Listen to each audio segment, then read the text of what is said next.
New Thought Media Network. We are a global broadcast network of positive music, media, and entertainment, inspiring humanity's evolution along the journey of enlightenment and creating a world of love, peace, empowerment, and prosperity for all. New Thought Media Network. Positively inspiring.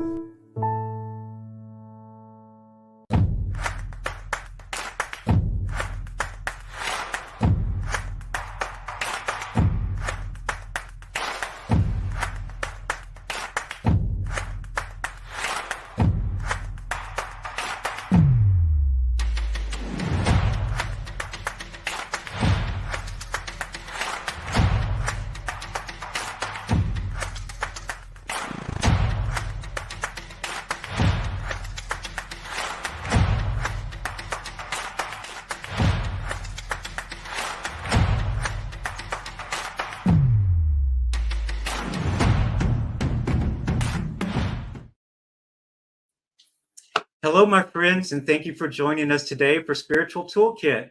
My name is Brock Ford, and I am your host. And joining me on the team is producer Peter Millar and our New Thought Media Network founder, Robert Brzezinski.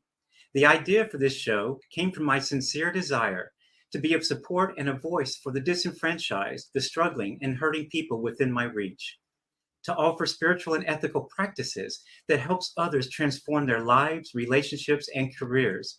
And it's my hope that we can support others on their path to their passion, their dreams, and their best life, building a bridge of understanding, healing, and thriving for all.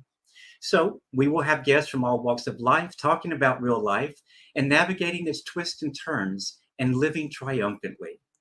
So today, my guest is Mr. T.J. Woodward, an inspirational speaker and educator who enlightens and entertains the audiences around the world. Utilizing his captivating and authentic style, he assists people in changing the way they exist through his informative and dynamic talks and training. He's the author of 3 best-selling books: Conscious Being, Awakening to Your True Nature; Conscious Recovery, A Fresh Perspective on Addiction; and Conscious Creation, 5 Steps to Embracing the Life of Your Dreams. As an addiction treatment specialist, TJ assists treatment programs in achieving brilliant results through his program development, curriculum designing, and clinical training. And in 2018, he was given the honor of being selected as a thought leader on wholehearted.org. And y'all, that's a prestigious award. And in 2017, TJ launched the Conscious Recovery Method, which is a groundbreaking and effective approach to viewing and treating addiction. TJ is a graduate of the Spiritual Development Program and the Leadership Development Program at Unity Institute. And y'all, he was the founding minister of Agape Bay Area in Oakland, ordained by Michael Bernard Beckwith. TJ also hosted the Conscious Being radio show on Unity Online Radio and the Awakened Living TV show in San Francisco. That's a lot of accomplishments, y'all. So with that said, let's welcome my dear longtime friend, Mr. T.J. Woodward, to Spiritual Toolkit. Oh my gosh, it's so good to see you. And I love that I'm able to say, good to see you, Reverend Dr. Brock Ford. What a treat. So happy to be here. Thank you so much for joining us. A lot's happened since we actually last saw each other. I actually don't think we've seen each other in like 10 years in person. I think that's right. So at any rate, so let's not go that long again, but thank you for joining us. I know it's going to be a wonderful conversation today. Everybody is going to get so much from it. So thank you very much for being here. I'm so honored. Thank you. So if you don't mind, let's go way back and let's start with your growing up. You know, I believe you grew up in Indiana, Dallas, and you can tell us wherever else. But tell us about growing up and what your family life was like. Well, I'm happy that you asked the question, and you know me, I like to dive in and go deep. And so I'm going to tell you really some things about my childhood that have not only informed my own spiritual journey, but also have made me uniquely available, I would say, to assist others now. And when I think about my early years, the first thing that comes to mind is how filled with happiness, joy, awe, and wonder that I was for the first 5 years or so. And I literally remember those hot summer days in Indiana, mesmerized by a blade of grass and a butterfly and just feeling like the luckiest person alive. And I grew up in a society, like I would say most of us do. I'll say it this way. Every year, my mother on our birthday took us for our portraits. And every year, I think it was like Olin Mills or Sears, and some of us are old enough to know what that means. We would have our portrait taken on our birthday. And she often tells me by the time I was 4 years old, she realized I was probably going to be gay. And I show her that 3-year picture on my 3rd year birthday. And I say, Mom, what took you so long? And the reason I start with that is because I was this effervescent little gay boy in Indiana in the late 1960s. And really, the world wasn't quite ready for that, or at least a large portion of the world. I felt very loved and accepted in my home. But when I went out into the world, it definitely wasn't okay to be this boy who talked like a girl, walked like a girl, and threw like a girl. There are so many layers to that conversation. But by the time I was 7 years old, I had a profound experience of closing my heart. And I decided some really huge things about myself and about the world that I understand now became kind of like my core operating system. I am not lovable. I'm not good enough. I'm unworthy. And that became my operating system for many, many years until I got into recovery and discovered New Thought. So that's the short version. That's good. How did you find New Thought in recovery? Go ahead. It's interesting because I got sober in 1986. So I got sober when I was almost 21. You know, that experience of closing my heart caused many years of a lot of pain, a lot of dissociation, honestly, and disconnection from my true nature. And so when I discovered weed and alcohol around 13 or 14, it brought so much relief. It's funny, I was thinking back, I started drinking and using at my church. That was the first place I discovered it. So there's a story, but I was gonna ask you, did you grow up in church? So save that story and don't forget, say that next. I absolutely won't forget it. There are some funny stories, and it's very timely, actually. But I got sober just before I turned 21, and a friend of mine had the Daily Word, and I was reading the Daily Word every time I went to his house, and I didn't know it was connected to a community. And I think it was 88 or 89. I'm not always clear on the year, but I walked into my first Unity in Dallas. It was a small little Unity. I felt like I had arrived home for the first time, and everything I was reading in Daily Word just rang true for me. So when I found that community, it was as if I had come home. Speaking of Dallas and Unity, did you go to the one on Greenville or the one on Forest Avenue? I went to the one on Greenville. See, you know these. So the one on Greenville was a smaller community, very, very sweet. I don't even remember their name, but it was a married couple who were the ministers, and then their daughter was the musician, and it was just such a beautiful experience. I moved to Dallas in December 16th, 1996, I believe it was. No, that's when I moved to San Francisco. I moved to Dallas in 1987. Wow. And it was 1987. And because I knew Unity and grew up in Unity, I looked for the Unity Church, and I went to the one on Greenville. So I don't know if you were there then or not, but it was a husband and wife, older husband and wife minister team.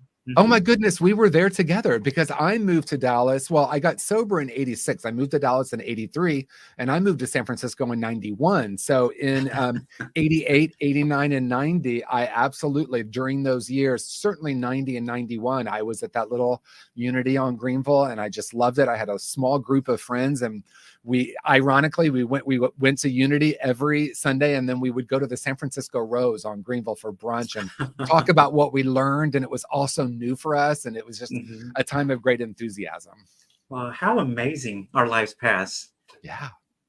Wonderful. And speaking of Unity, what church did you grow up in? You said you did grow up in church. What type of church was that, and what was that experience like? I grew up in the Episcopal Church, and I grew up singing in a very traditional men and boys choir, like a very English style. And it's kind of funny that we're talking about this today because I'm going to London tomorrow for the first time since I was there singing, when I sang at St. Paul's Cathedral, Westminster Abbey, Canterbury Cathedral. So I'm going to go visit all those places this weekend. And it's really What I loved about growing up in that church is I wasn't really picking up on anything that was being said, but I remember the felt sense, the energy. I was very much about the music and about the experience.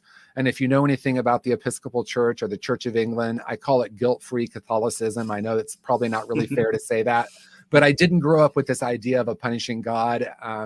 What I did grow up with is a sense of comfort when I was at church. So it's always been kind of a place that feels safe and comfortable for me.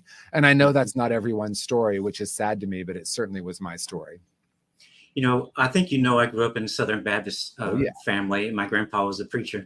But at any rate, I remember I was dating an older guy in Memphis before I left. And he was an Episcopalian. And so we went to St. Mary's Cathedral in Memphis, and I would go with him occasionally. I loved all the pomp and circumstance and whatever you call it, and the incense and all those things. I loved going there. I felt so at peace in the cathedral. Yeah, I loved it, but it wasn't anything like my Unity teachings that transformed my life. That's right. Yeah. I mean, when I think about it now, I think just like you, I loved the pomp and circumstance, and I grew up singing in the choir in the cathedral in Indiana. And it was just this beautiful thing. My dad had been in the choir since he was a kid. And so there was this long tradition, and tradition is such a great word, to attach to that religion. And I certainly wasn't getting the message that I heard when I walked into my first Unity that really rang true with my soul. Like, this feels true. There's one power and one presence. The truth of who I am is infinite. These ideas that were definitely not being taught at the Episcopal Church. Yeah. Yeah. It was freedom for us when we heard that. Yeah. And not only freedom, but when I first heard that I'm one with God, and that everything is okay with me, it was an unbelievable release for me.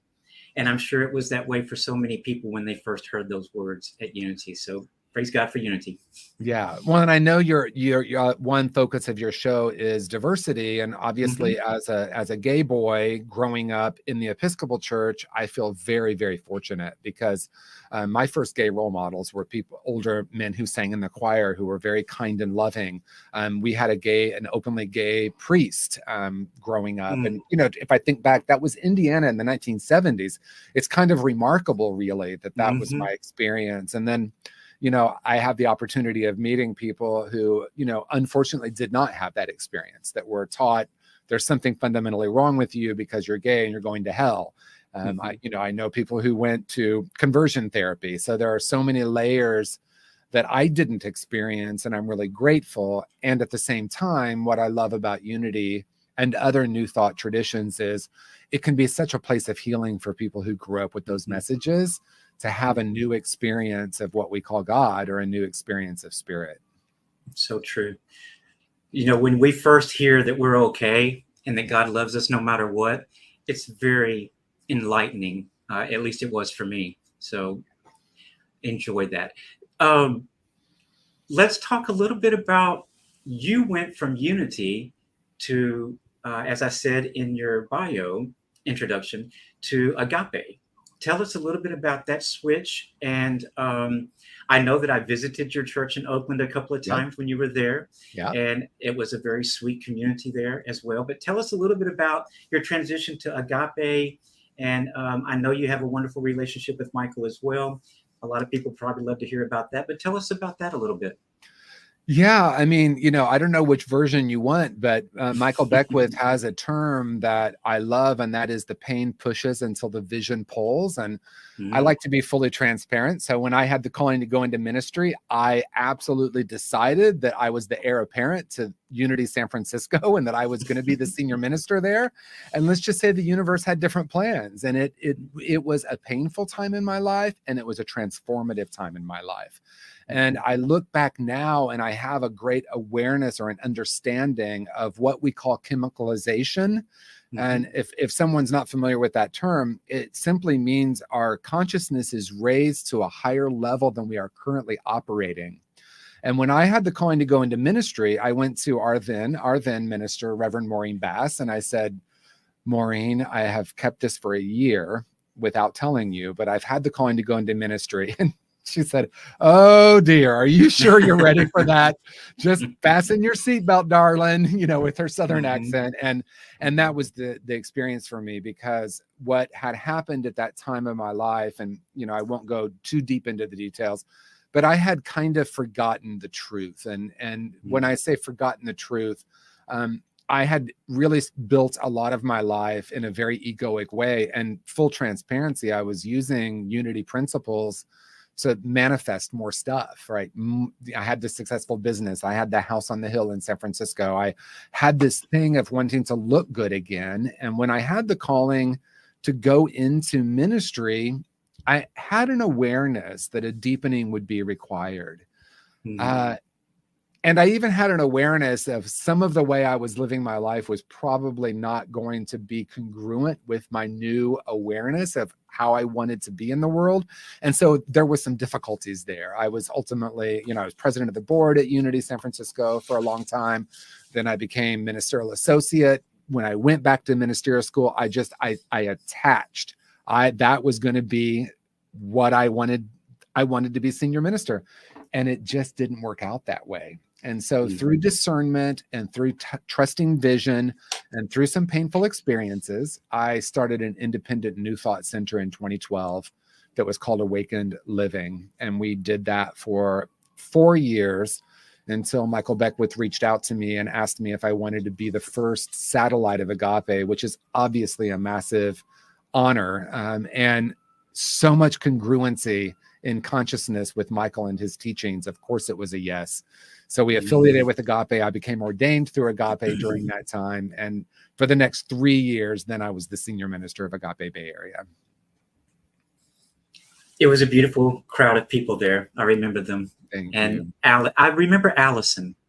It's so interesting. I had a 30-minute phone conversation with her this morning. Oh my goodness. Tell her I said hi when you speak to her again. But so tell us a little bit about, I know you did talk about your past, and you did some drugs and things of that nature, and were addicted to certain things. Tell us a little bit about why you're so passionate about addiction and recovery now. And I know that when we go through things, just like with the deaths of my mom and sister and dad, it catapulted me into the ministry. It changed my life. So I know that those things happen, but give us sort of a scenario of that, if you would. Yeah. Well, around the same time, I went back to school. I went to school at Unity Institute, and that was a 5-year process. I believe it was like from 2005 to 2010. Around that same time, in 2008, I started working in the addiction treatment field. And at that point, I was a little over 20 years sober.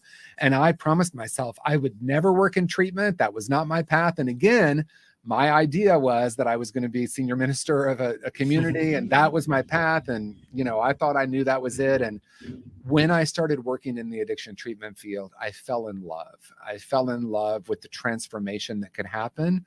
And I realized something that was so powerful, Brock, for me. And that was, I walked into a situation where people were at the most desperate moment of their life. And what I discovered is they were so hungry for transformation, even if they weren't aware of their own hunger for that. And I saw the clinical approach being one that was very diagnostic. What are your symptoms? What is your diagnosis? And how do we treat? And I came in the midst of being at Unity Institute, in the midst of this transformation, in the midst of my life kind of falling apart, and me realizing there was a much deeper awareness and a deeper approach to living life. And I came in asking the question, what if our clients aren't broken? What gets created when we look at them as their diagnosis or look at them as broken in some way? And so I came in asking the question, how do we help them or hold a space for them to remember their own divinity? And honestly, Brock, not many people were saying that in the recovery world back then. This was 2008 and 2009. And now it's definitely become more mainstream. And I'm sure we'll talk about, what transpired from that moment. But I just fell in love with the work, and I fell in love with being a voice for, simply said, bringing new thought principles into the addiction recovery space. What a wonderful thing that is, TJ. I'm so proud of you. And so glad that you're doing that and bringing that service into the world, because I know that I went to a couple therapists back in my 20s and even in my 40s, and I didn't go into any kind of treatment or a recovery type program or anything like that. Mine wasn't about that, but it was, all of the treatment was so clinical. Yeah. And it seemed so foreign to me. And I knew even at that point that it really needed to come from within me. Yeah. And from within and out. And but I didn't understand how that all worked at that point. I know that what you're doing is groundbreaking. I don't know of any other out there, not that I look it all up or anything, but I have not heard of anyone that's bringing the new thought principles, the Christ Jesus principles, into the recovery program. So kudos to you for doing that. Thank And you. what a blessing. Yeah, thank you, Brock. I really feel passionate. I think the clinical work is important. I'm thinking of a Buddhist proverb or an Indian proverb that says we're a house with 4 rooms: physical, intellectual, emotional, and spiritual, and that it's important for us to spend time in each of those rooms. And I think so many, like you said, when I went to therapy too, like I had a therapist and she was wonderful, and I was able to see patterns in my life and understand, you know, the traumatic events that led to why I was the way I was, but I didn't really know how to actually transform those things. I had an intellectual understanding, and not all therapy, but some therapy lives in the mind, which can take us really far. But then there's the spiritual piece. And when I say spiritual, I mean reconnecting with our true nature, you know, knowing that we're a spark of divinity. That's not something that's always explored in recovery circles. So when I started conscious recovery in 2017, 18, it became my life's work to bring this message, and more than a message, an experience for someone to recognize or recognize their own true nature. So how do the people that are attending process or think about, or what do they say when they hear the new thought principles that you're talking more about within and spiritualness versus pills or therapy or something? How do they respond to all that? Do they know about that, or is this all brand new to them? It's kind of a mixed bag. I mean, one of the things that I realized when my book came out, which was 2017, a lot of therapists would read it and say, oh my gosh, this is really what I do. I really do behold the perfection in my clients, but that's not really what's taught in school, right? And so there's amazing schools that are doing this work, like CIIS in San Francisco, and there's one here, Santa Monica College, where they really are doing depth psychology and spiritual psychology. So what's happening right now, and what I love, I'm thinking of a couple of friends of mine who are very much science-based, and I come in, the spiritual guy, and we're coming to the same conclusion. And that conclusion is, if we disempower people through looking at them as broken and telling them that there's something wrong with them and they need to somehow fix themselves, we're not getting the same effect as what if you have the power within you to heal. And recovery is about what needs to be unlearned and dismantled so that you can return to your true nature. It's a very exciting time, I think, to be alive. And I'm so grateful I'm a part of this shift in awareness within our field. Peter's got a question, I believe. Peter, you want to speak up? Hi. Yeah, TJ, I find this fascinating. If, as I understand it, the predominant model for recovery in America is 12-step. And my understanding of 12-step is that there is a religious component. There's, you're helpless, you've got to give yourself over to God. I know that in more modern thought, they say, well, God can be however you perceive it to be. But the original 12 steps reference God several times. Yeah. And unity, as you guys have been talking in New Thought, is the divine exists within us. It's not externalized. How does your work mesh or not mesh as well with the 12-step models? I love your question. And I'll start with talking about the brilliance of 12-step and how, talk about groundbreaking. This is in 1935, these guys came up with something from the Oxford movement, which was kind of part of the Episcopal Church, interestingly enough, that was something profound, because at the time, the model was you're morally deficient people, right? People were being locked away in insane asylums. That's what they called them then, because of their addiction. So for them to come along and say, you're not a deficient person, you have a disease, that was groundbreaking. And so the idea that we surrender to a God up there and out there also was something that was really very innovative and new at the time, because people were trying to heal addiction with no spirit at all. So I start with that by saying, yay, 12 steps, saving millions of lives over the years. I come along with conscious recovery, and I'm always very careful to say, my intention for conscious recovery isn't to become an alternative or a support group. It's an additional resource for treatment programs, for people in recovery. And honestly, when the book came out, before I developed the whole system of care for treatment programs, the number one group of people who were reaching out to me and saying, oh my gosh, thank you, were people in 12-step recovery, 2 years sober. I just kept hearing it over and over and over again. Wow. And it's because they had gone really far with 12-step, but they knew that there was something more spiritually for them to connect with.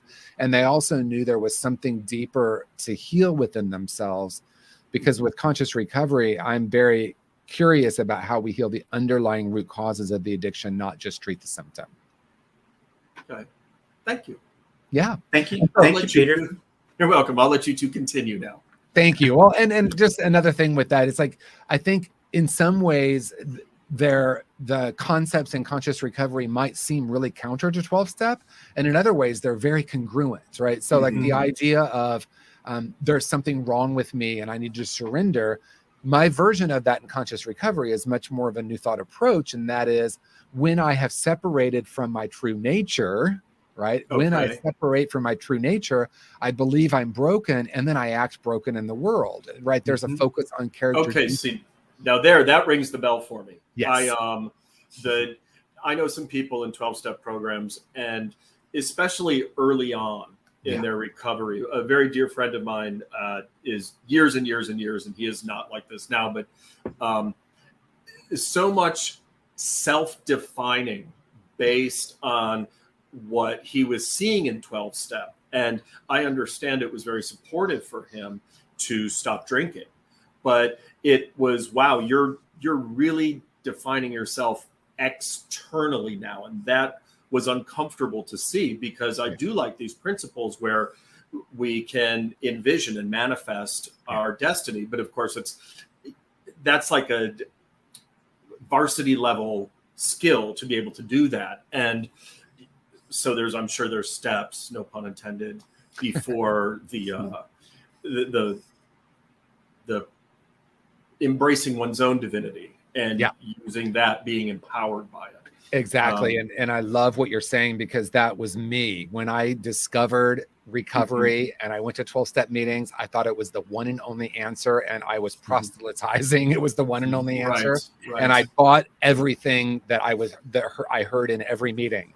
And then as I, stayed around a while, then I found unity. And then I started to realize that, as Brock said, with 12-step, it's identifying your own sense of a higher power. And that began to change rapidly for me. And it started to expand. And there's room for that within 12-step. That's what I love about it. And just like any movement, there's going to be people that are kind of maybe rigid about it. There's people like that at Unity, right? There's people like that in every, and so I was that person. So I have a lot of compassion for that. And it's a process, right? Because I think I had to heal some of my shame in order for me to understand that I was even worthy of imagining that I might be a spark of divinity. Yeah, Brene Brown has been transformational for me, her work on shame. And I think that gay men were just raised to be ashamed, to live in a state of shame. And that's right. And when that's programmed in so early, it's really hard to shake that. Yeah.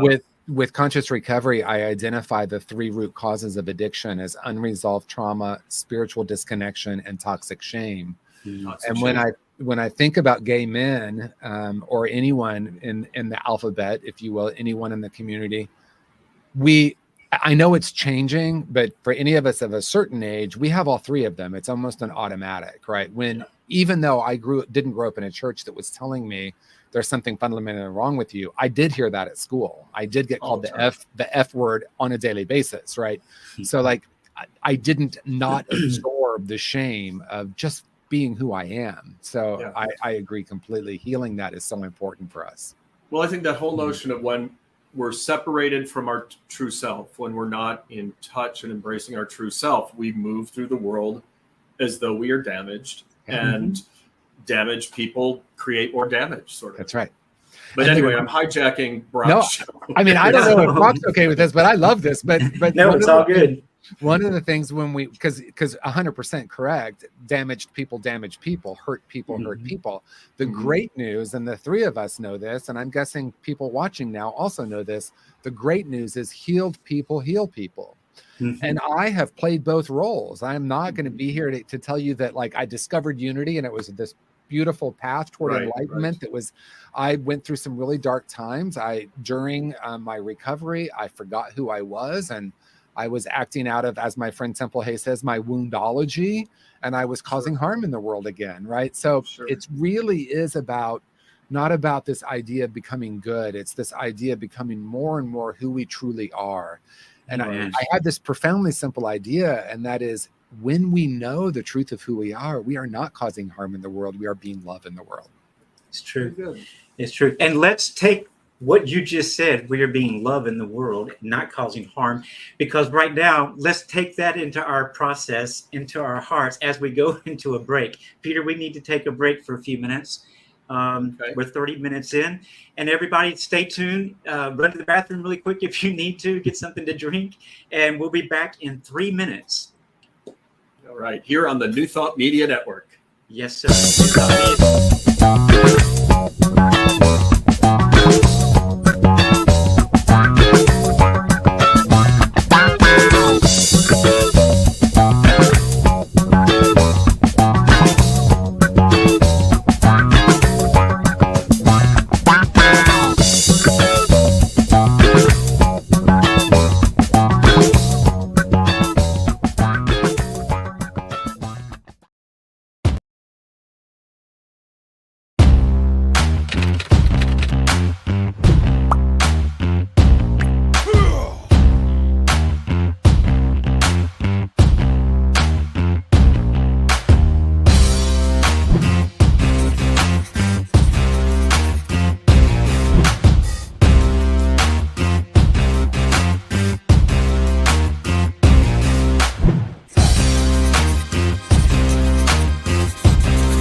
And we're back, everyone. Thank you for joining us.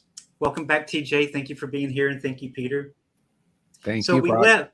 You're welcome. When we left, we were talking about conscious recovery. So that was actually my next question to get into. So we've talked a little bit about it, but let's get into it a little bit deeper. And then also, and we've only got about 20 minutes left, y'all. So there's a lot. I have this much more I want to talk about. So at any rate, conscious recovery and your other two books, or however many there are, tell us a little bit, give us some insight into that. I know how this came about, and you sort of talked about that, but talk about those three books a little bit. Yeah. Those are your mainstay. Yeah, I mean, conscious recovery, I'll focus on that since you're asking that. When I started working in the field, as I said, in 2008 or 2009, I discovered there was such a strong focus on treating symptoms and behaviors instead of really getting down to the actual root causes that drive addiction. And with heartbreaking, I guess, clarity, I was seeing people come back to treatment 5, 6, 7, 8, 9, even more times. And we were still doing this kind of one approach, right? Which was a very clinical diagnostic approach. And I realized through working with some very phenomenal clinicians that there is a place for all of it, and that there's not one answer to addiction and recovery. And when we come together and offer different pieces to the puzzle, if you will, we can create truly integrated treatment. And a lot of treatment programs say we're holistic and integrated, but what does that mean, right? And so I really realized at some point that my calling now, for however much longer, is to bring this message of conscious recovery, to add the spiritual piece to the addiction process, the recovery process with addiction and with mental health concerns. So it started as curriculum that I was facilitating at a treatment program in Sausalito, and I was getting these phenomenal results. And it was really, Brock, like what you and I had been doing in New Thought for so long. And I knew that when people truly experienced their own divinity, their own true nature, there was a shift that can happen that's so much more powerful than anything that happens in the mind. Then I wrote the book, Conscious Recovery, in 2017, and then a series of workbooks. And now I've developed curriculum. What I do mostly with conscious recovery is I travel now around the world. I'm leaving for London tomorrow to go do a training at a program. But it really is about creating a space for clinicians to understand what gets created when we view our clients as broken, and what could get or does get created when we look at them as having the inherent ability to heal themselves, and we're here to actually guide them and help them. So that's become my life's passion now. But you know, what came to mind just then was that you are supporting the supporters. Yes. You know, the people that are in the work. And that's what Martha Creek does. You know, she says that she is there to support the ministers doing the work. So what a wonderful thing, TJ. Thank you. As a matter of fact, each year I create a theme for myself, and this year's theme is Healing the Healers. Conscious Recovery has an annual conference every year, and it's coming up in 2 weeks in Orange County. And the theme for this conference this year is Healing the Healers, the emergence of authenticity. So I bring together people in our field that are having this deeper conversation about exactly what you just said. People are feeling really burnt out working in the field. And for me, I discovered something that is profoundly simple. And that is, if I think my clients are broken and it's my job to fix them, it's exhausting. And it's also not very effective. So the whole conference is based on how we can start to view ourselves and our clients differently. Well, I get chills just hearing you say that. Would you, I saw a quote. I'm going to read this quote really quick about you. And it stated, TJ is changing the conversation about addiction and mental health because he recognizes that underneath all maladaptive behavior is an essential self that is whole and perfect. Will you help me personally understand the maladaptive part and what you mean by that? Yeah. So if it's true, and it's true for me for sure, that we come into the world as a whole and perfect spiritual being, and if that doesn't work for someone who's watching or listening, let's say we come in as a blank canvas, and then we absorb the world. We absorb the conditions of the world, the messages that we hear. Parents, like my parents were in a loveless marriage. I absorbed that.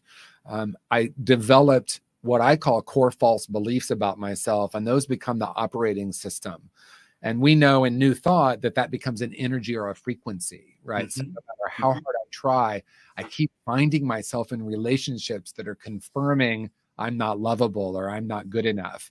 And so most of the treatment focuses on the symptoms, the relationship issues, the addiction, the mental health diagnosis. And with conscious recovery, we ask what's in the unconscious or the subconscious that is actually running the show. And then we develop what some might call coping mechanisms.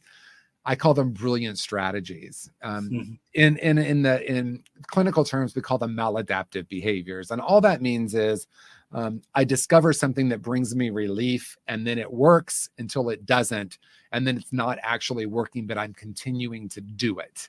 So that can be an addiction, that can be a behavior, that can be over shopping, that can be, a porn addiction. It can be a lot of different things. And so with conscious recovery, I say underneath all of that, there is an essential self that's whole and perfect. And the journey of recovering is really reclaiming that truth. And then pretty much questioning and unlearning just about everything that has stood in the way of me knowing that. Thank you for that. And now I understand what maladaptive means. Thank you. Yeah. So that really is sort of the secret to conscious living, isn't it? What you just said. I mean, what would you call the secret to conscious living? I mean, what is the path?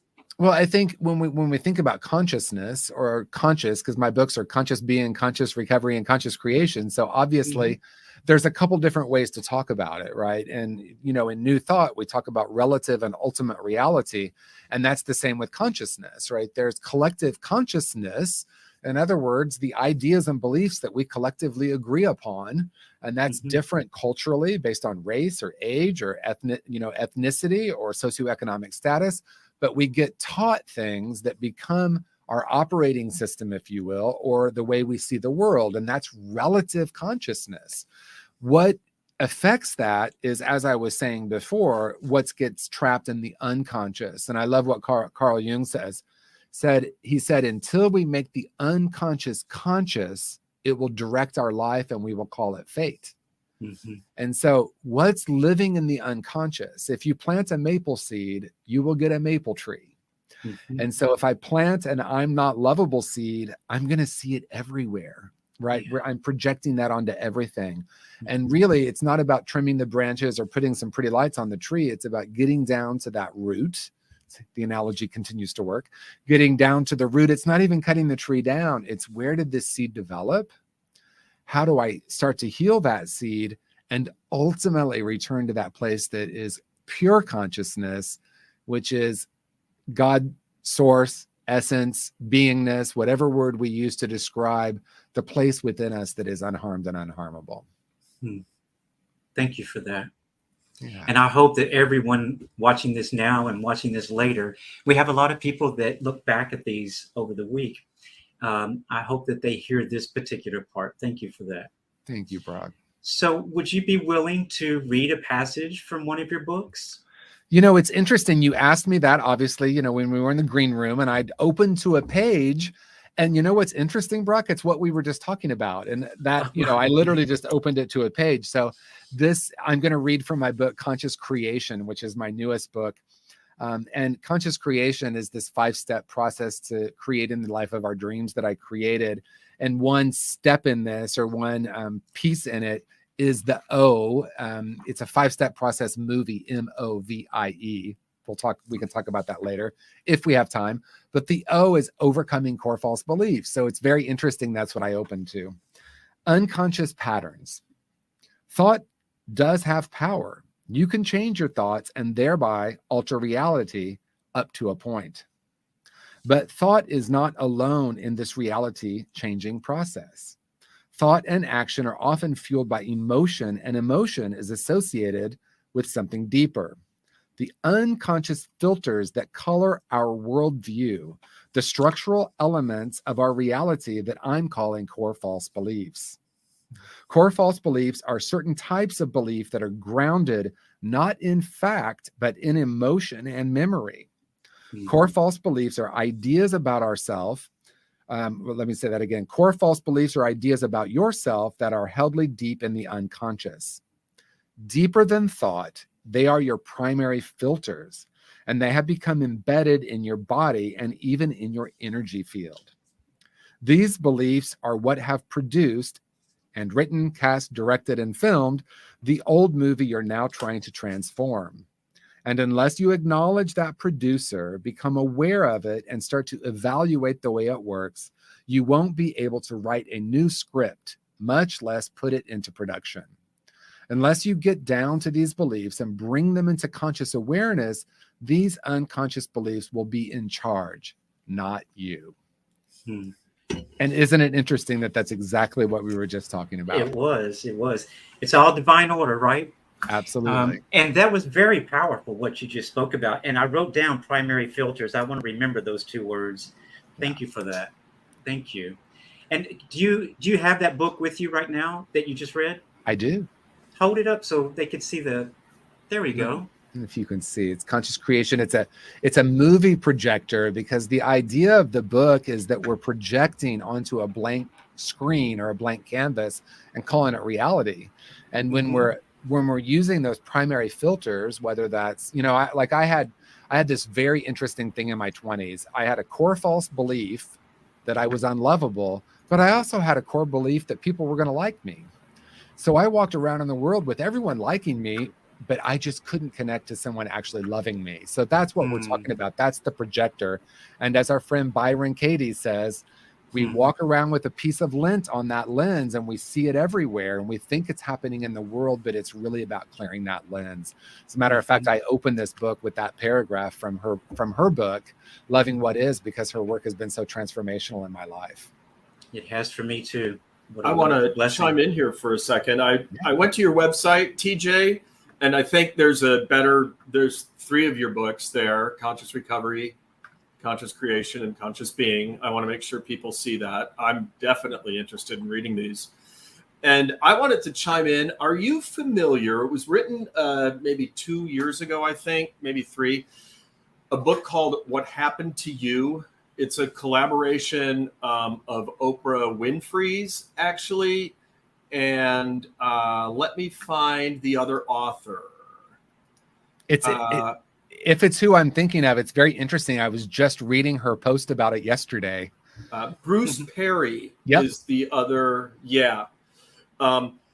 Because that I'm fascinated, and just like I'm sure everyone who's watching and who you've spoken to, it's really can be an excavation process to really get down to those messages we learned, that it's the seed under the soil that's growing. We don't even know.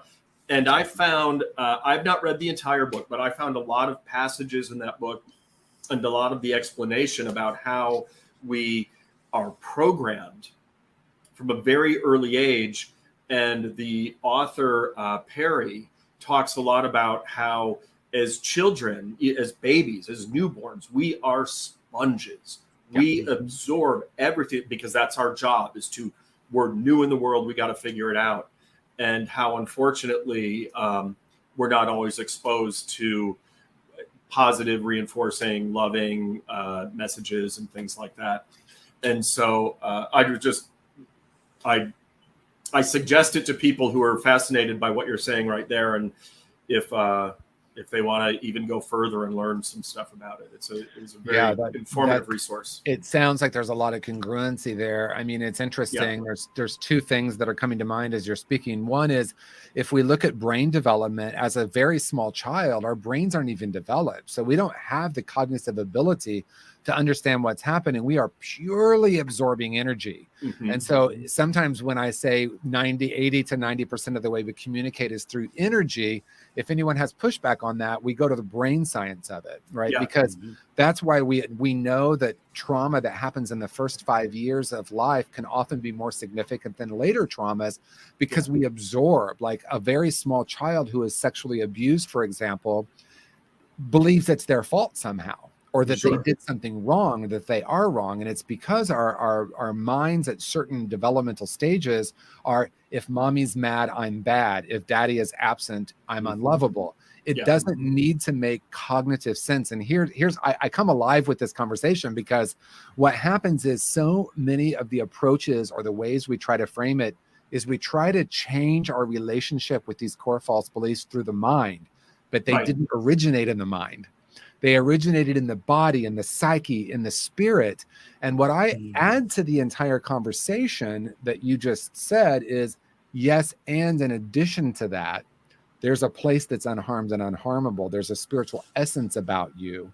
And when we connect with that, and we didn't really ever disconnect, but when we develop a relationship with that part of ourselves, that makes the healing of all of this so much different than if we believe we are our trauma.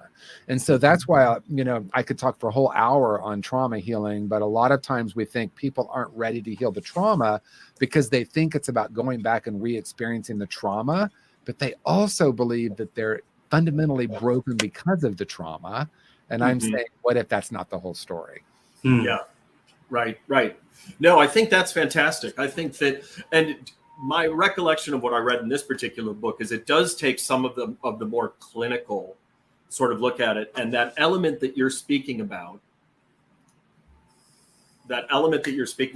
is just such an important part of making that leap from I'm damaged to, oh no, I was exposed to damaging thoughts, but I'm still resilient. Yeah. And that's where we Exactly. could say a part of me feels damaged. A part of me feels wounded. We don't want to pretend like that's not true. I mean, Brock, you and I have been around long enough to know that we can do a spiritual bypass where we just say, oh, that didn't hurt me. I'm whole and perfect and everything's great. God is who I am. Yeah, but you were traumatized. So there's still these wounds that might need tending to. I'm not saying they absolutely need tending to, but when we anchor into spirit as a starting point, I think that the ability to actually work through those and walk through those is dramatically greater than to someone who doesn't have a relationship with that spiritual essence. And that's really my work. It's really blending these two. It's not this or that. It's this and that. This and that. Thank you for that as well. Yeah. We've got about 6 minutes. Oh my goodness. I know, it's already gone so fast. TJ, well, first off, will you come back in a couple of months and let's go deeper? Because here's what I want to talk about if you say yes. Yeah. Is the trauma healing. Let's get into the trauma healing next time. Let's do it. Spend an hour on that. But I'll call you and we'll set up another date in a couple of months. But what if you were just out in the world at a bus stop or waiting on your Uber to come in LA or something? What would you just say to someone that said they were hurting and needed some kind of support? What's one sentence that you would say to someone that you maybe didn't even know to help uplift them? Well, I'm gonna actually, of course, I'm not gonna exactly, and I'm gonna say there's two things I'll say. I'm gonna first start with this. No matter what has happened to you, no matter what you have done in the world, there is a place within you that is whole and perfect and that is unharmed and unharmable. And you deserve a life filled with love, joy, and connection. You came into the world as a precious, beautiful being, and that's still who you are. And your journey now is a journey of remembering that. That's one piece. And then the second piece is a more practical piece, and that is find a community who supports that. That has been life-changing for me. It's very popular to say, find a like-minded community. I don't even know if you need a like-minded community. I think it's more about a community of people dedicated to knowing that truth. I have friends who have very different points of view about any political issue. Just name one. We would probably find a way to disagree. And at the heart of it, we know that who we are is infinite beings. And when we find a community of people dedicated to seeing that and knowing that, that might be a unity community. It might be a Centers for Spiritual Living. It might be a 12-step meeting. It might be a support group. We're not sure exactly where we're going to find it, but that has been the most transformational in my life. That is so true. And and thank you for those words. And I would say that last part to someone as well. at any time is find a network of people, find some people. And I can say that truly, meeting Martha changed my life completely. Yeah. But Affiliated New Thought Network, that group of people, I know they love me. There's no doubt. And I know that they respect me and that they like me. And they're glad that I'm part of the board. But what I get from that is people who see me. Because a lot of people don't see us when we're just walking down the street. They don't know us, or they can't feel our energy, or maybe they can. But when you find that tribe, that soul tribe that you came into this world with, and you're reconnected, it is the most amazing friendship. That's of right. knowing for each other that we are what you said, whole and perfect. Right. And born this way. That's right. So thank you for that. And I hope that everyone has a community like that. And if not, call us and we'll help you find one. Yeah. But Unity certainly changed my life as well, finding that community. So thank you for that. Absolutely. And TJ, I'm going to have to say goodbye to you in a few minutes. I would love to stay for another hour. But me too. At any rate, but we will come back another time. And I wanted to remind everyone that's watching now and that watches it in the future that TJ is available for guest speaking and workshops. I believe he said it a little bit earlier, but you can check it out on his website, all of his information on his website, which is tjwoodward.com, tjwoodward.com. And so check out his website. There's a plethora of information, and join him sometimes if you're in the area where he's going to be speaking. It'll be a remarkable experience. TJ, thank you so much. I love you. Peter, thank you. So I guess we come to the end of our show. So TJ, I'm grateful for your participation and sharing such interesting, thoughtful, and helpful information. Thank you to all of our viewers and subscribers, and to Peter, our producer, and a shout out to Robert Brzezinski, the founder of New Thought Media Network, and for allowing me to have this show on here.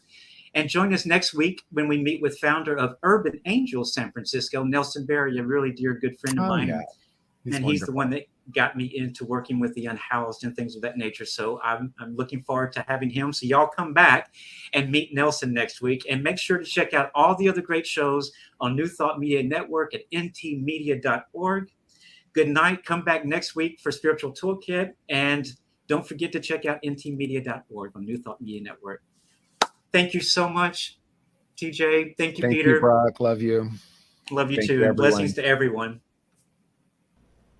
Please help us say thank you to our organizational sponsors, including the Hepperlin Foundation, Affiliated New Thought Network, International New Thought Alliance, Science of Mind Archives and Library Foundation, Center for Spiritual Living Denver, Center for Spiritual Living Midtown, New Thought Philadelphia, Planned Happiness Institute, Summit Center for Spiritual Living, One Heart Retreats, Center for Spiritual Living on the Lake, Unity Spiritual Center Kitchener, Home Center for Spiritual Living, La Mesa, Satya Center, Center for Spiritual Living, North Jersey, Unity of Savannah, and Center for Spiritual Living, Seattle, as well as all of our individual donors.